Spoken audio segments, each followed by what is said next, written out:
नमस्कार दोस्तों, कैसे हैं आप लोग। उम्मीद करता हूँ खुश होंगे, मज़े में होंगे। तो दोस्तों, जैसा कि आप जानते हैं, मैं इस चैनल पर लेकर आता हूँ नए नए ऑडियो बुक्स जो होते हैं कॉमिक्स से, नॉवल से और स्टोरीज से। अगर आपको ऐसे कंटेंट पसंद है तो प्लीज़ मेरे वीडियोज़ को लाइक करें और चैनल को सब्सक्राइब करें, क्योंकि मैं ऐसे कंटेंट लाता रहता हूँ। तो चलिए दोस्तों, इसी नोट पर शुरू करते हैं आज की वीडियो। आज की वीडियो में मैं आपको सुनाने वाला हूँ पलटवार नॉवल का पार्ट 9। इसके बाकी के 8 पार्ट्स आप ऑलरेडी सुन चुके होंगे, और अगर आपने नहीं सुने तो उनके लिंक्स आपको ऊपर आई बटन से मिल जाएंगे। तो चलिए दोस्तों, ज़्यादा देरी ना करते हुए शुरू करते हैं पलटवार नॉवल का पार्ट 9। कैसे झाड़ेंगे, सब कुछ तो हमने उसे बता दिया। खुद उसे इतना मुंह लगा लिया कि हालात अब हमसे बेहतर उसके काबू में है। खुद कहते हो कि चौधरी अभी भी उसके कब्जे में हो सकता है। कहता तो हूँ, लेकिन क्या लेकिन, अब क्या कहूँ। मैं कह देती हूँ। ये बात कबूल करते कलेजा फटता है कि पासी दगाबाज निकला। मैं पासी की तरफ से अभी पूरी तरह से नाउम्मीद नहीं हूँ। मैं उसे तलाश कर लूँगा और फिर असलियत भी कबूलवा लूँगा। दूसरे, चौधरी अगर मनकोटिया के कब्जे में है तो इस बात की भी खबर निकाल लूँगा। खबर निकाल लेने से क्या होगा, बहुत कुछ होगा, बल्कि सब कुछ होगा। मैं ऐसे हालात पैदा करूँगा, करके दिखाऊँगा कि मनकोटिया सारा माल खुद ना हड़प सके। ना कर सके तो मनकोटिया के पल्ले भी कुछ नहीं पड़ेगा। यही बात उसे हमें शेयर होल्डर बनाने के लिए मजबूर करेगी। बस ज़रा मुझे ये कंफर्म हो जाए कि चौधरी उसके कब्जे में है। कैसे होगा, मैं उसके हर ठिकाने से वाकिफ़ हूँ। इस वाकियत में वो ठिकाने भी शामिल हैं जिनकी बाबत वो समझता है कि किसी को भी नहीं मालूम। चौधरी कोई डिबिया में छुपा के रखने लायक आइटम तो है नहीं। वो होगा तो मनकोटिया के किसी खुफिया ठिकाने पर ही होगा। तू यकीन कर मुनिया, मैं पता निकाल लूँगा। कैसे, कोई दूसरा पासी जेहन में है या कोई दूसरा विमल खन्ना मिल जाएगा। अब जो करना होगा मैं खुद करूँगा, या ये समझ ले कि हम दोनों करेंगे। आप मरे बिना स्वर्ग नहीं मिलता। बड़ी देर से अकल आई तो सही। बात विमल खन्ना की हो रही थी, उससे पल्ला झाड़ने की हो रही थी। हाँ, ये एक काम है जिसे तू बड़ी सहूलियत से अंजाम दे सकती है। क्या काम है, क्या करना होगा? उसे ख़त्म करना होगा। क्या? तेरे लिए बिल्कुल आसान काम होगा। कहना आसान है, करना भी आसान है। जब वो तेरी बाहों में गर्क होगा खामखा। अरे, जब वो रात में तेरे फ्लैट पर रहा तो अलग बेडरूम में सोया, मेरी उंगली भी ना छुई। कोई बात नहीं, तू छू लेना। देखो, अव्वल तो ये काम होने वाला नहीं, क्योंकि वो मुझे औरत पर लाल टपकाऊ फितरत वाला शख्स नहीं लगता। फिर भी समझते हो कि मैं स्वर्ग की अप्सरा हूँ और वो मेरे ऊपर लट्टू होके रहेगा तो होते होते होगा। तुम इतना इंतज़ार कर सकते हो? नहीं, उसका काम तो फ़ौरन होना चाहिए, क्योंकि जब तक वो सलामत है मैं मनकोटिया के पीछे नहीं पड़ सकता। यूँ हमारी लाइन क्रॉस होगी तब कोई बड़ी बात नहीं कि जो फ़ायदा हम उठाने की सोच रहे हैं वो पट्टा उठा जाए। तो कोई अभी लगाओ, अभी दर्द बंद वाली दवा ढूंढनी होगी। क्या? बताता हूँ। शुक्र की रात वो तेरे साथ फ्लैट पर था। इतवार सुबह वो सुनामपुर चला गया था, जहाँ से लौटकर वो आज तेरे से मिला था। ठीक? हाँ। शनिवार रात वो कहाँ था? नहीं मालूम। साथ तेरे फ्लैट पर नहीं था? नहीं, शनिवार दोपहर बाद वो मुझे यहाँ मिला था। उसके बाद आज सुबह मैंने तभी उसकी सूरत देखी थी जबकि वो मेरे फ्लैट पर आया था। वो ठहरा कहाँ हुआ है? मालूम नहीं। पूछा होता, इत्तेफाक ही ना बना। मैंने उसे बोला था कि मैजेस्टिक सर्कल पर कई अच्छे होटल थे। हाँ, मेरे सामने बोला था, लेकिन शुक्र को तो वो किसी होटल में गया नहीं था। शनि को मेरा ख्याल था कि खुद ही मेरे फ्लैट पर पहुँच जाएगा, लेकिन पहुँचा? हाँ, रात गुजारी का कोई तो ठिया उसने तलाश किया ही होगा, जाहिर है। लेकिन तुझे उसकी खबर नहीं। हाँ, ये तो बड़ी गलत बात हुई। इसका मतलब तो ये हुआ कि वो हमसे कांटेक्ट करे तो करे, हम उससे कांटेक्ट नहीं कर सकते। सिमरन खामोश रही। वो फ़ोन करेगा, फिर एकाएक बोली। क्या? क्या बोला? वो मेरे से पासी के घर का पता पूछ रहा था, जो कि मुझे नहीं मालूम था। लेकिन मैंने बोला था कि क्योंकि वो यहाँ का रेगुलर मुलाजिम था, इसलिए वो यहाँ के रिकॉर्ड में दर्ज था। वो पता हासिल करने को वो फ़ोन करेगा। कहाँ? यहाँ या मेरे फ्लैट पर? फिर तो काम बन जाएगा। कैसे? उसका यहाँ फ़ोन आएगा तो कहलवा देंगे कि तेरी तबीयत एकाएक ख़राब हो गई थी, जिसकी वजह से तू घर चली गई थी। तब या तो वो खुद ही वहाँ पहुँच जाएगा या फ़ोन करे तो उसे वहाँ बुलाना। वो ना आया, उसने फ़ोन पर पासी का पता जानने की ज़िद की तो इस तो का जवाब मैं दूँ? तो उसे इतना भी नहीं रिझा सकती कि वो तेरे से मिलने आ जाए तो कहूँगा तू औरत नहीं, आलूओं की बोरी है। बद्दुआ मत दो। मान लो वो मेरे फ्लैट पर आ गया, फिर क्या? फिर धाएँ? क्या मतलब? अरे गोली मार देना उसे, पागल हो?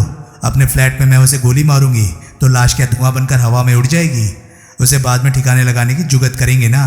नहीं, मैं अपनी हालत आबेल मुझे मार जैसी नहीं कर सकती। मैं 1 मिनट के लिए भी अपने फ्लैट में लाश की मौजूदगी बर्दाश्त नहीं कर सकती। कोई बात नहीं, मेरे पास इस समस्या का भी हल है। क्या? वहाँ से उठ, बताता हूँ। सिमरन सहमति में सिर हिलाती उठकर टेबल की विजिटर साइड पर आ गई। परमार उसकी जगह एग्जीक्यूटिव चेयर पर जा बैठा। उसने मेज़ का एक दराज खोलकर एक छोटी सी शीशी बरामद की जिसमें सफ़ेद रंग की कुछ गोलियां थी।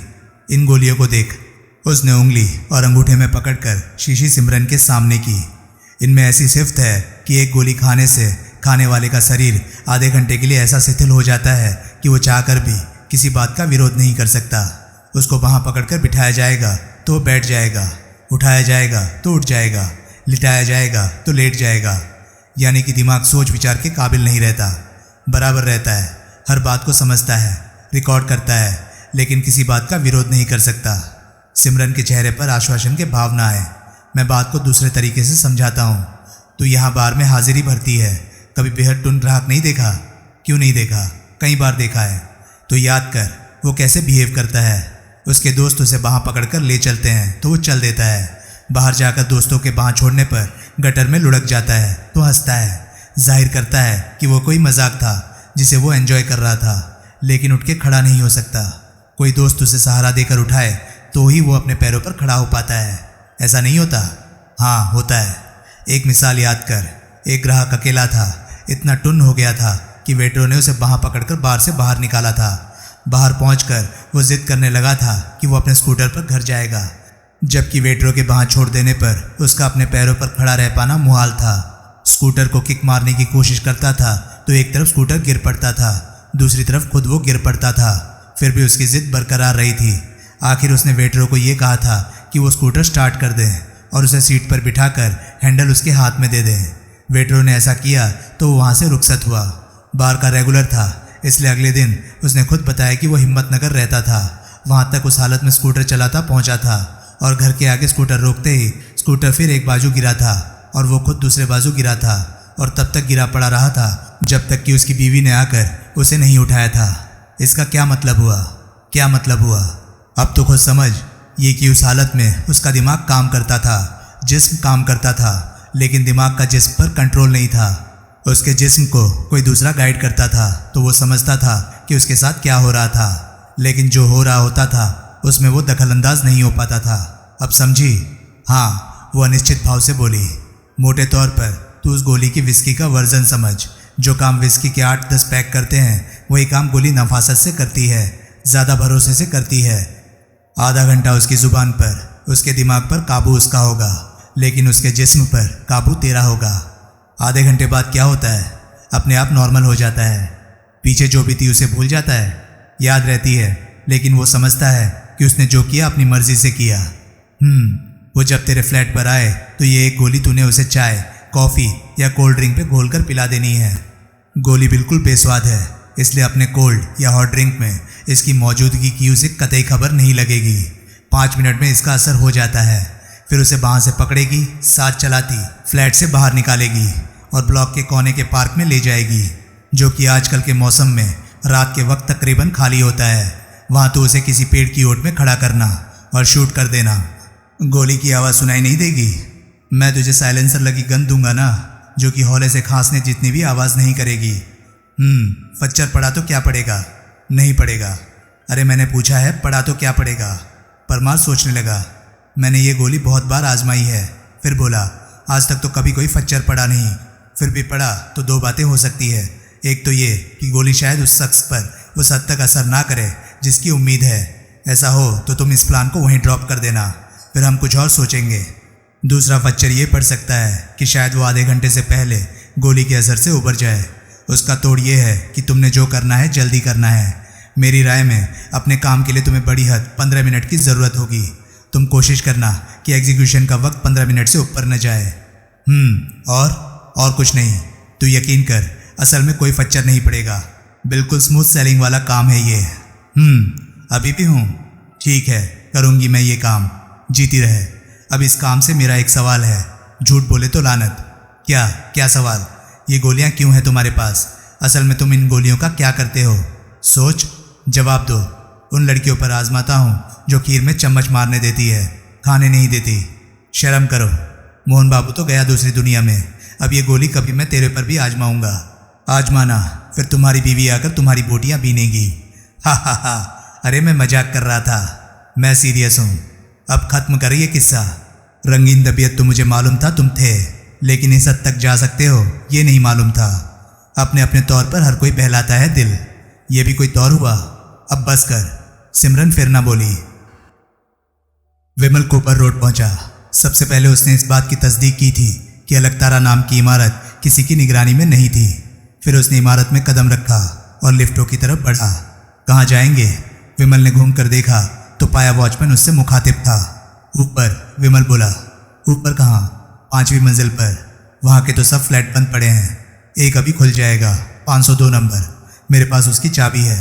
आपके पास चाबी कहाँ से आई? फ्लैट के मालिक ने दी, जो कि मेरे पिता का दोस्त है। तभी नीचे पहुंची लिफ्ट का दरवाज़ा खुला। विमल ने भीतर दाखिल होकर 5वीं मंजिल का बटन दबाया। लिफ्ट का दरवाज़ा बंद होते ही वॉचमैन ऑफिस में पहुंचा, जहां की मेहरोत्रा मौजूद था। साहब, वो बोला, एक आदमी 5वीं मंजिल पर गया है, बोलता है उस पर 502 की चाबी है। अच्छा, मेहरोत्रा बोला।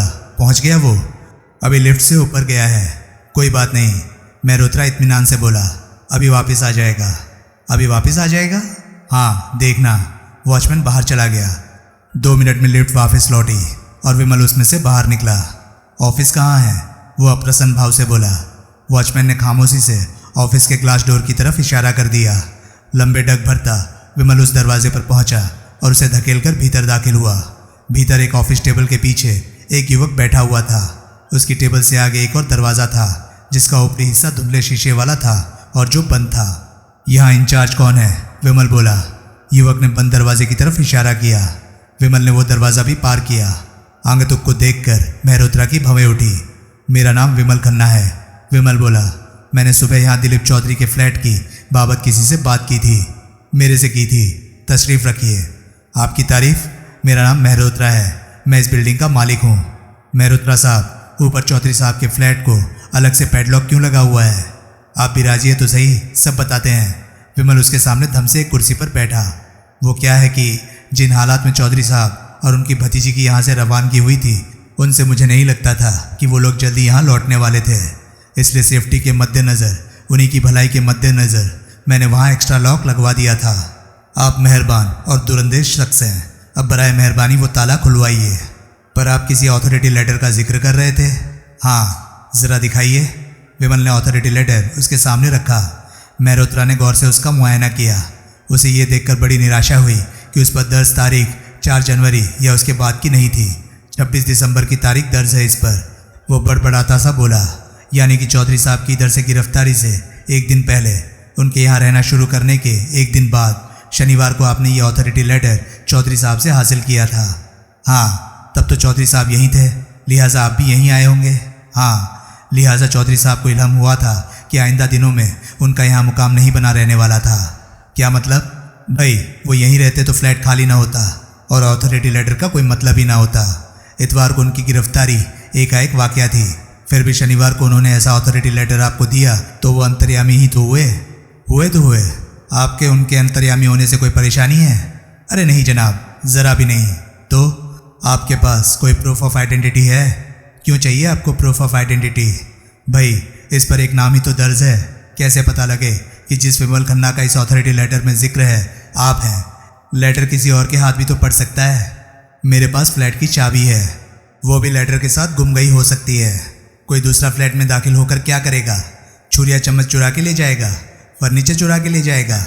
फ्लैट में दाखिल होगा तो उसे मालूम होगा ना कि वहाँ चुराने लायक कुछ नहीं था। आप भूल रहे हैं कि फ्लैट आपकी नहीं, चौधरी साहब की प्रॉपर्टी है। चौधरी साहब की प्रॉपर्टी, उस फ्लैट में किसी आए गए पर वॉच रखने का आपका कोई मतलब नहीं। फिर भी है तो अथॉरिटी लेटर आपके सामने है और दाखिले का परवाना, फ्लैट की चाबी मेरे पास है। फिर भी आप मुझे उस फ्लैट में दाखिल होने से रोकेंगे तो खता खाएंगे। लेकिन नो लेकिन, आप साफ बोलिए, आप फ्लैट पर लगा अपना ताला खोलते हैं या नहीं? नहीं खोलेंगे तो आप क्या करेंगे? तो मैं वो ताला तोड़ दूंगा। आप ऐसा नहीं कर सकते। मैं ऐसा ही करूंगा। हमें पुलिस की तरफ से हिदायत है कि हम उस फ्लैट में आए गए पर वॉच रखें।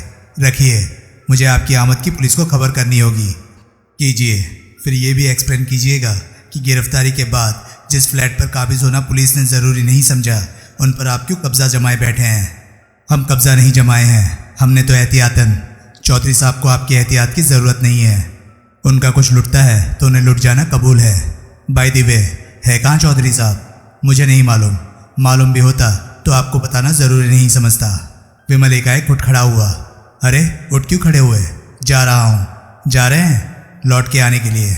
लौट के आने के लिए? अभी मैं 2 गवाहों के साथ उल्टे पाँव लौटूंगा। गवाहों के साथ? उनके सामने आप दोहराइएगा कि आप मुझे चौधरी साहब के फ्लैट में दाखिल नहीं होने देंगे। फिर मैं जाऊंगा कोर्ट में और आप भुगतेंगे इस गैरकानूनी हरकत का खामियाजा। आप कोर्ट में जाएंगे? न सिर्फ जाऊंगा, आपसे मोटा हर्जाना वसूल करके दिखाऊंगा।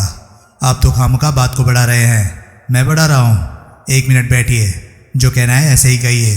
Please sit down. विमल वापस कुर्सी पर बैठा। जो अड़ंगा पेश आ रहा था उसको कोई उम्मीद नहीं थी। होती तो वो कोई तैयारी करके आया होता। अब उसका ब्लफ न चलता तो उसको निराश वापस लौटना पड़ता। चलिए, आपके पास इत्तेफाक से इस वक्त कोई प्रूफ ऑफ आइडेंटिटी नहीं है, लेकिन आदमजात को सोशल एनिमल बताया गया है। नहीं? क्या कहना चाहते हैं? कोई रेफरेंस ही दीजिए। इतना तनहा तो कोई भी नहीं होता कि उसे कोई भी नहीं जानता हो। बंदरगाह के इलाके में सी गार्डन नाम का एक बार है, उसका मालिक मुझे जानता है। धीरज परमार? हाँ। अरे तो पहले क्यों नहीं बोला? आप धीरज परमार के दोस्त हैं, आप जानते हैं उसे? हाँ, 27 दिसंबर वाले इतवार को बतौर गवाह पुलिस ने उसे भी यहाँ तलब किया था। आपका धीरज परमार से वाकिफ़ होना आपकी अपने आप में शिनाख्त है। मैं ऊपर से अभी अपना ताला हटवाता हूँ। कार्तिक, बाहर बैठा युवक भीतर आया। मेहरोत्रा ने उसे एक चाबी सौंपी और बोला, वॉचमैन को बोल साहब के साथ ऊपर जाए और 502 का ताला खोलकर आए। कार्तिक ने चाबी ले ली। विमल उठ खड़ा हुआ। No hard feelings mister Khanna, Mehrotra मुस्कुराता हुआ बोला। सहमति में सिर हिलाता विमल कार्तिक के साथ हो लिया। पीछे मेहरोत्रा बैठा सोचता रहा कि वो उस विमल खन्ना की वहाँ आमद की खबर पुलिस को करे या ना करे। असल में उसको उस बाबत कोई हिदायत नहीं थी। चौधरी के फ्लैट पर अपना ताला भी वकील समीर महाजन के वहाँ से जाने के बाद ही जड़ा था, ताकि कथित विमल खन्ना उसकी जानकारी में आए बिना ही ऊपर ना पहुँच जाता। ऑथोरिटी लेटर पर चौधरी के हस्ताक्षरों के साथ तारीख 4 या उसके बाद की होती तो विमल खन्ना की गिरफ्तारी पुलिस की निगाह में उसका क्रेडिट बनाती। लेकिन अब पुलिस के चक्कर में पड़ना उसके लिए प्रॉब्लम बन सकता था। उसने उस बाबत खामोश रहना ही मुनासिब समझा। विमल चौधरी के फ्लैट में पहुंचा। ये जानते बूझते कि वहां से उसके कुछ पल्ले नहीं पड़ने वाला था, उसने फ्लैट की तलाशी ली। उस दौरान उसे चौधरी की वो मुस्कुराहट बार बार याद आई जो उसने ऑथोरिटी लेटर साइन करते वक्त उसके चेहरे पर खेलती पाया था। तुम्हारी मुस्कुराहट साबित करती है कि नेविगेटर वहाँ से बरामद नहीं होने वाला, भले ही मैं जाकर फ्लैट की ईंट से ईंट बजा दूँ। ऐन वही हुआ। उसने खाली पड़े फ्लैट की धूली फांकी। नेविगेटर या उसका कोई सुराग वहाँ से ना मिला। बाथरूम में जाकर हाथ धोने की नीयत से उसने सिंक का नलका खोला तो वहाँ से पानी ना निकला। पानी के वहाँ 3 और कनेक्शन भी थे, लेकिन सब खुश्क निकले। वो किचन के सिंक पर पहुँचा। वहाँ का नल ट्राई करने के लिए उसने हाथ बढ़ाया तो हाथ रास्ते में ठिठक गया। सिंक गीला था। उसने नल खोला तो उसमें से एक बूंद पानी ना निकला। सिंक के बाजू में एक प्लास्टिक की बोतल पड़ी थी जो कि पानी से 1/3 भरी हुई थी। ज़रूर सिंक में बहा पानी उसी बोतल में से निकला था। उसने बोतल को छुआ तो पाया वो ठंडी थी। उसने रेफ्रिजरेटर खोला तो पाया कि वो चालू था।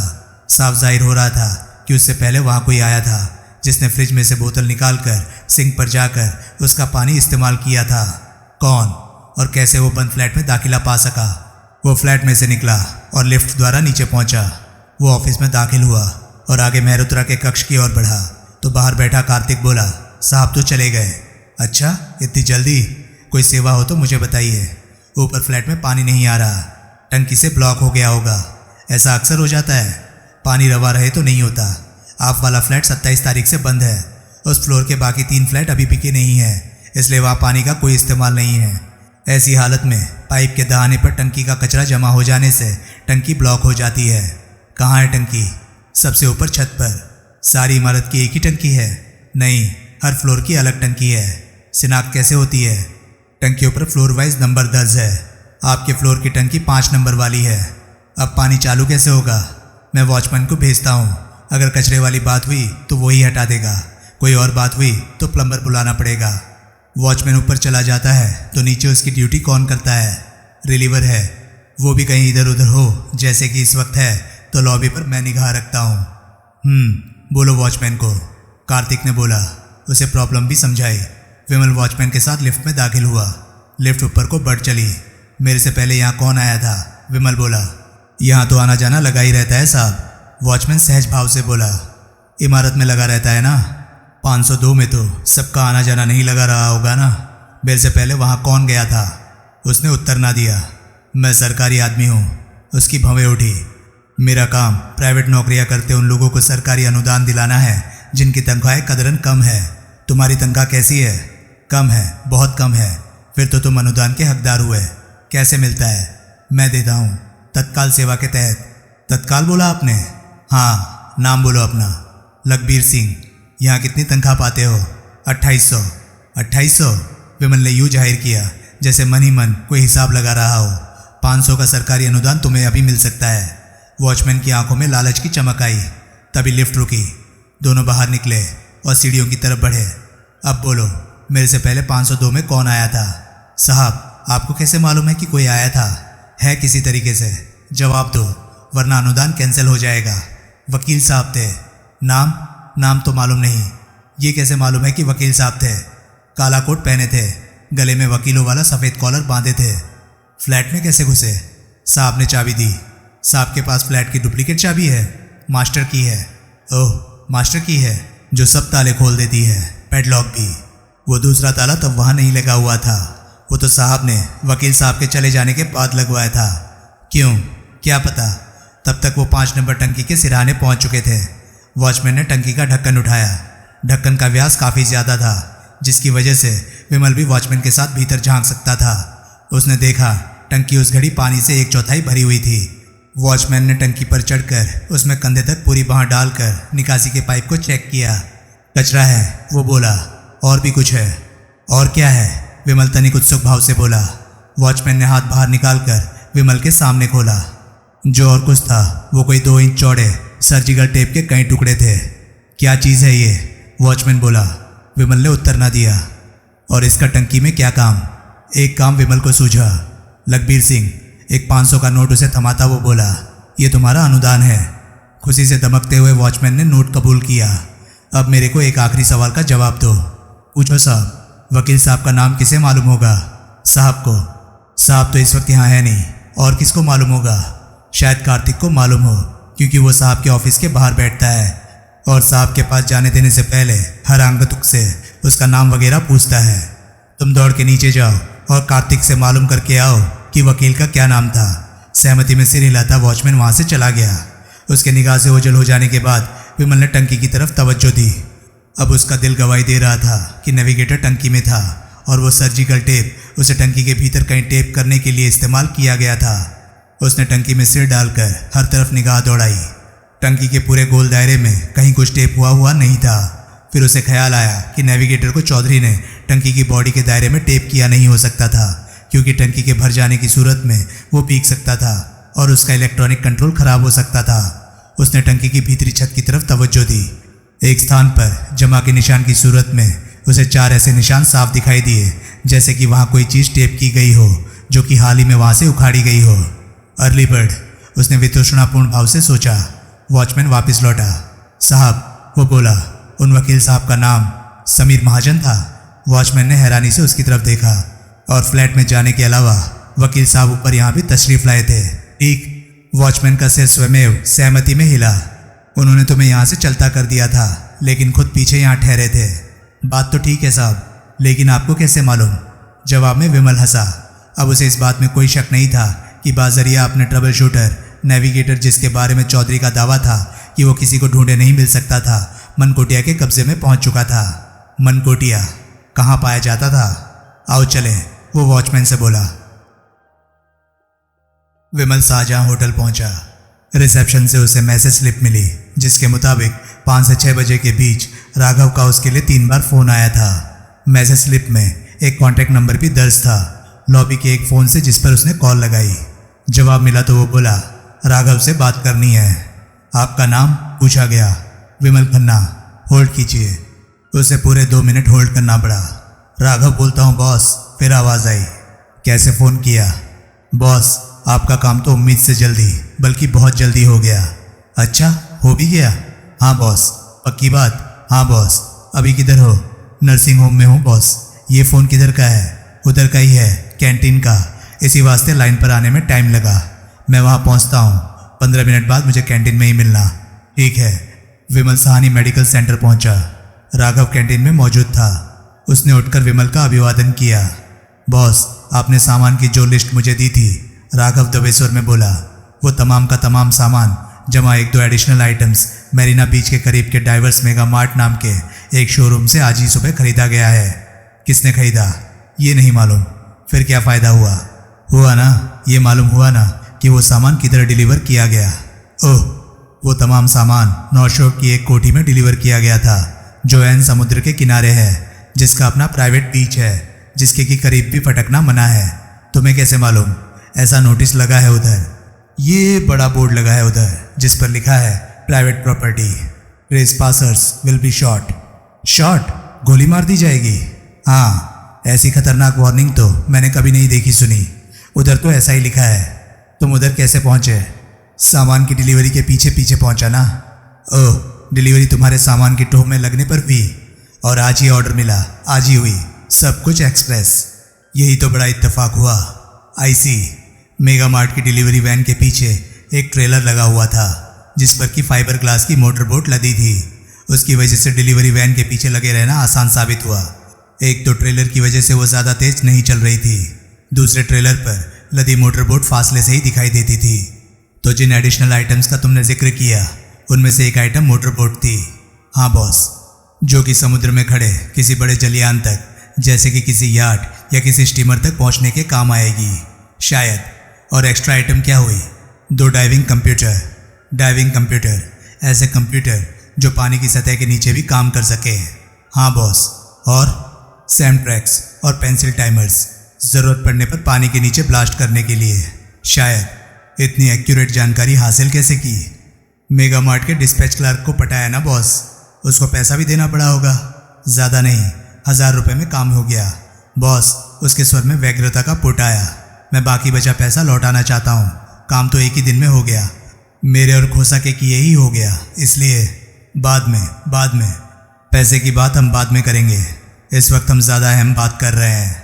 राघव खामोश हो गया। तो वो सब सामान नॉर्थ शोर की एक कोठी में पहुंचा। हाँ बॉस। नॉर्थ शोर कहाँ है? राजनगर से 30 किलोमीटर बाहर एक इलाका है जो रईसों की ऐशगाह कहलाता है।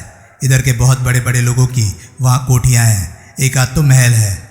जमा करीबी मछुआरों की एक बस्ती है। जिस कोठी में सामान पहुंचा वो किसकी है मालूम नहीं पड़ सका। आसपास से जानकारी निकालने की कोशिश की थी तो यही सुनने को मिला था कि वो कोठी आबाद नहीं थी। तुम्हें लगा था कि वो आबाद नहीं थी? सामने से तो उजाड़ ही लगी थी बॉस। बैक में प्राइवेट बीच की तरफ जाने का हौसला नहीं हुआ था, गोली मार दी जाने की वार्निंग की वजह से। उजाड़ कोठी में गोताखोरी के इतने सामान की डिलीवरी का क्या मतलब? बाद में आबाद होने वाली होगी। अभी मैं नॉर्थ शोर जाना चाहता हूँ, तो साथ चल सकते हो? क्यों नहीं, बिल्कुल। मैं उस कोठी को प्राइवेट बीच की तरफ से देखना चाहता हूँ। बॉस, गोली चल गई तो हम उसका फासले से मुआयना करेंगे। तुमने बोला ना करीब मछुआरों की बस्ती है, हम वहाँ से कश्ती हासिल करेंगे। मोटर बोट मिल गई तो बात ही क्या है, और समुद्र में जाकर उस कोठी का नज़ारा करेंगे। बॉस, अंधेरे में क्या दिखाई देगा? नाइट ग्लासेस से दिखाई देगा। वो क्या चीज़ हुई? ऐसी दूरबीन जिससे अंधेरे में देखा जा सकता है। ओह, है आपके पास? खरीदनी पड़ेगी। जाएंगे कैसे? तुम कैसे गए थे? एक दोस्त प्राइवेट टैक्सी चलाता है, उसको पटाया था। मेरे पास कार है, खुद ड्राइव करके चलेंगे। खोसा, अभी उसकी ज़रूरत नहीं पड़ेगी, आगे की आगे देखेंगे। ठीक है। विमल और राघव नॉर्थ शोर पहुंचे। मछुआरों की बस्ती से न सिर्फ एक गुजारे लायक मोटर बोट हासिल हो गई, चालक से ये जानकारी भी हासिल हुई कि बस्ती और कोठी के प्राइवेट बीच के बीच परे समुद्र में एक छोटा सा आइलैंड था, जिस पर से कोठी के पिछवाड़े का और उसके प्राइवेट बीच का नाइट विजन वाली दूरबीन से निर्विघ्न नज़ारा किया जा सकता था। वो नज़ारा करने से जो अहम नतीजा सामने आया वो ये था कि कोठी उजाड़ नहीं थी, पिछवाड़े में रोशनी भी थी, और पिछवाड़े के टेरेस पर ऐसे लोगों की हलचल भी थी जो कि गार्ड जान पड़ते थे। गोताखोरी रात का काम नहीं, विमल बोला। ये लोग जहाँ के लिए भी निकलेंगे कल दिन में निकलेंगे। हमें उनके पीछे लगना होगा, राघव उत्साह से बोला। नहीं, समुद्र में उनके पीछे लगे हम छुप नहीं सकते। हम उनके पीछे लगे तो या तो जहाँ के लिए निकलेंगे वहाँ पहुँचेंगे नहीं, या फिर वो पीछे लगे लोगों का काम तमाम कर देंगे। ओह, हम ये उम्मीद करते हैं कि वो जहाँ से जाएंगे वहीं लौटेंगे। वापसी में उनके पास समुद्र से निकाला कीमती माल होगा जिसे उनसे यहाँ हथिया लेना आसान होगा। लेकिन ये काम हम 2 जने, खोसा को भी मिलाए तो 3 जने नहीं कर सकेंगे। इस काम के लिए बहुत आदमी दरकार होंगे। कितने? और आदमी भी आम नहीं, लड़ाके और जांबाज। कितने? कम से कम 20। कोई प्रॉब्लम नहीं, सबके लिए हथियारों का भी इंतज़ाम करना होगा। कर सकोगे? क्यों नहीं कर सकूँगा, लेकिन ये पैसे से होने वाला काम है, और पैसे की फिक्र ना करो। फिर क्या बात है, ये खतरनाक खेल है, लेकिन अगर जीत गए तो इनाम किसी भी उम्मीद से बड़ा होगा। हम ये खेल खेलने को तैयार हैं, राघव जोश से बोला। अभी यहाँ हमारा कोई काम नहीं, लेकिन कल सुबह 2-3 को यहीं इस आइलैंड पर निगरानी के लिए तैयार करना होगा। कोई परेशानी नहीं, कल सुबह 8 बजे तक खोसा और 2 और जने यहाँ पहुँच जाएंगे। गुड। वो खुशकी पर पहुँचे और कार पर सवार हुए। वापसी में विमल ने जानबूझकर कार कोठी से ज़्यादा करीब से गुजारी। वो कोठी से अभी दूरी थे कि सड़क पर एक कार की हेडलाइट्स चमकी। साफ लग रहा था कि उस कार की मंजिल वो कोठी ही थी। विमल ने अपनी कार की रफ्तार घटा दी। कार और करीब पहुंची तो उसने देखा कि उसमें 2 आदमी सवार थे। उसे दोनों की सूरतें साफ दिखाई दी। उस कार का रुख यूं था कि पैसेंजर साइड उसकी तरफ थी, इसलिए पैसेंजर सीट पर बैठा शख्स कदरन पहले उसकी तवज्जो में आया, जो कि काला कोट पहने था, लेकिन जिसकी सूरत से वो नावाकिफ था। और ड्राइविंग सीट पर बैठा कार चलाता शख्स रणजीत पासी था। विमल के नेत्र फैले। कार सामने से गुजरी तो उसने देखा वो सेंट्रो थी, और पीछे की नंबर प्लेट पे उसका नंबर RJ04C1159 था। पासी ने वहां दिखाई देकर 2 बातें स्पष्ट कर दी। वो कोठी मनकोटिया की थी, किसी और की थी तो उन दिनों उसके अधिकार में थी। वो चाचा भतीजी की कैदगाह थी और इसीलिए कोठी में गार्ड तैनात थे। तो दोस्तों, ये था पलटवार नॉवल का पार्ट 9। ये पार्ट आपको कैसा लगा प्लीज़ कमेंट सेक्शन में अपनी राय ज़रूर बताएं। और हाँ, अगर आपको मेरे वीडियोस पसंद आ रहे हैं तो प्लीज़ उन्हें लाइक कीजिए और चैनल को सब्सक्राइब कीजिए, क्योंकि मैं ऐसे कंटेंट लाता रहता हूँ। तो चलिए दोस्तों, मैं मिलता हूँ अब आपसे अगली वीडियो में। तब तक के लिए नमस्कार, गुड बाय, सेफ रहिए, खुश रहिए, मज़े करिए।